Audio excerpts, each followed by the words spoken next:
নবীজি সাল্লাল্লাহু আলাইহি ওয়াসাল্লাম একদিন মিম্বারে আরোহণ করছিলেন। প্রথম সিঁড়িতে নবীজি যখন উঠলেন, উঠার পরে নবী আমার আমিন বললেন। দ্বিতীয় সিঁড়িতে ওঠার পরে নবীজি সাল্লাল্লাহু আলাইহি ওয়াসাল্লাম আমিন বললেন। তৃতীয় সিঁড়িতে উঠে নবীজি সাল্লাল্লাহু আলাইহি ওয়াসাল্লাম আমিন বললেন।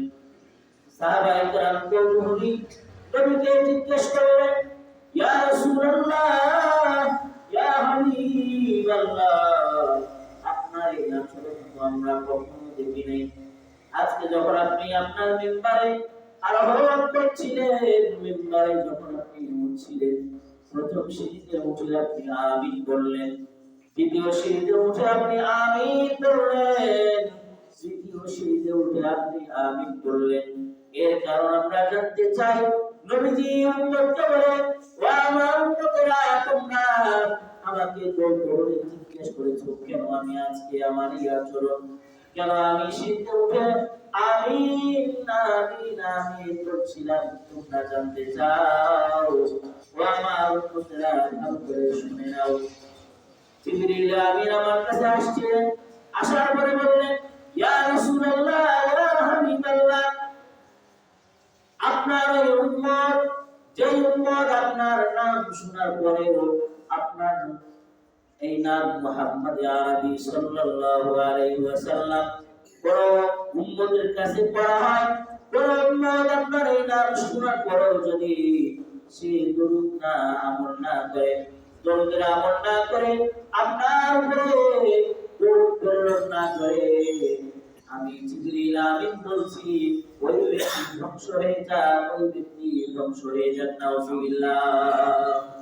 নবীজি বলেন, জিবরিল আমিন যখন কথা বলছিলেন, আমার নাম শোনার পরে কোন উম্মত যদি দরুদের আমল না করে, ওই ব্যক্তি ধ্বংস হোক। আমি তার এই কথা শুনে আমি নবী বলছিলাম আমি। দ্বিতীয় নম্বর, নবীজি সাল্লাল্লাহু আলাইহি ওয়াসাল্লাম উম্মতকে বলে, ও আমার উম্মতেরা, জিবরিল আমিন দ্বিতীয় বক্তব্য আমাকে শোনালেন। যেই সন্তান তার মা বাবা অথবা বাবা মার মধ্য থেকে যে কোনো একজনকে পাওয়ার পরেও তাদের কাছ থেকে জান্নাত অর্জন করতে পারলো না, মা বাবা দুনিয়াতে থাকতে তাদেরকে সন্তুষ্ট করতে পারলো না, যেই সন্তান মা বাবার কাছ থেকে দোয়া নিয়ে জান্নাত কামাইতে করতে পারলো না, ওই ব্যক্তি ধ্বংস হয়ে যায়। কারণ নবী আমার বলেন, আল জান্নাতু তাহতা আকদামিল উম্মাহাত। নবীজি বলেন, ও আমার উম্মতরা, তোমার মা তোমার বাবা তোমার জন্য জান্নাত।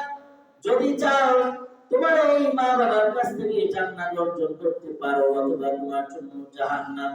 দুনিয়াতে মাকে কষ্ট দিবা, দুনিয়াতে বাবাকে কষ্ট দিবা, কথার মাধ্যমে, আচরণের মাধ্যমে, অর্থের মাধ্যমে, বিভিন্ন মাধ্যমে মা বাবাকে কষ্ট দিয়ে দুনিয়া থেকে মায়ের উপরে অসন্তুষ্ট হয়ে দুনিয়া থেকে যদি বিদায় নাও, আমার জাহান্নাম তোমার জন্য রেডি আছে। এই জাহান্নাম তোমাকে, এই জাহান্নামে তোমাকে দিয়ে আমি আল্লাহ তোমাকে লাঞ্ছনাদায়ক শাস্তি দিব। নাউযুবিল্লাহ। নবী আমার বলেন, জিবরিল আমিন যখন কথা বলছিলেন, ইয়া রাসূলুল্লাহ, ইয়া হাবিবাল্লাহ, আপনার উম্মত যদি মা বাবাকে পাওয়ার পরেও তাদের কাছ থেকে এই জান্নাত অর্জন করতে না পারে, তাহলে তারা ধ্বংস হয়ে যায়। জিবরিল আমিনের এমন বক্তব্য শুনে আমি আমিন বললাম। তিন নম্বর, নবী আমার বলেন, জিবরিল আমিন, আমি যখন আমার ৩ নম্বর সিঁড়িতে উঠলাম, ওই সময় জিবরিল আমিন আমাকে বললেন, ইয়া রাসূলুল্লাহ, ইয়া হাবিবাল্লাহ, আপনার উম্মত, ওই উম্মত ধ্বংস হয়ে যায় যে উম্মত রমাদান পাওয়ার পর নিজের গুনাহ মাফ করতে পারলো না। কারণ রমাদান রহমতের দশক রয়েছে, রমাদানে মাগফিরাতের দশক রয়েছে, রমাদানে জাহান্নাম থেকে মুক্তির দশক রয়েছে, রমাদানে লাইলাতুল কদর রয়েছে, রমাদানে আল্লাহ তাআলা প্রতিনিয়ত অসংখ্য অগণিত জাহান্নামীদেরকে মাফ করে থাকেন।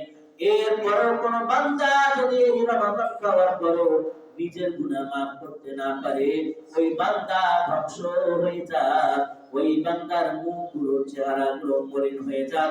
নবীজি সাল্লাল্লাহু আলাইহি ওয়াসাল্লাম বলেন, জিবরিল আমিন যখন কথা আমাকে বলছিলেন, জিবরিল আমিনের এই বক্তব্য শুনে আমি নবী আমিন বললাম।